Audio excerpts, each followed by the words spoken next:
महाराष्ट्राचे मुख्यमंत्री देवाभाऊंच्या लाडक्या बहिणींसाठी खुश खबर आली आहे। कारण लाडकी बहीण योजनेच्या लाभार्थी महिलांना 2100 रुपये कधी मिळणार याची तारीख आता जवळपास निश्चित झाली आहे। अर्थसंकल्पीय अधिवेशनात लाडकी बहीण योजनेच्या लाभार्थी महिलांना 2100 रुपये देण्याचा निर्णय होणार असल्याचं सांगण्यात येतंय। अर्थसंकल्पीय अधिवेशनात तसा निर्णय होणार असल्याचं महिला आणि बालविकास मंत्री आदिती तटकरे म्हणाले। जानेवारी महिन्याचा हप्ता कधी मिळणार याचीही महिलांमध्ये उत्सुकता होती। या उत्सुकतेवरूनही पडदा उठलाय। जानेवारी महिन्याचं 1500 रुपयांचं अनुदान येत्या 26 जानेवारीच्या आसपास देणार असल्याचं सरकारनं जाहीर केलं।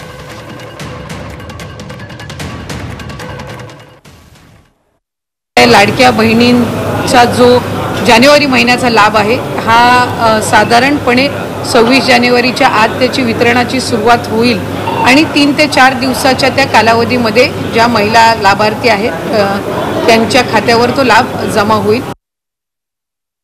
अर्थसंकल्प किंवा त्याच्या पुढच्या कालावधीमध्ये या संदर्भातला सकारात्मक विचार जो आहे तो करण्यात येईल।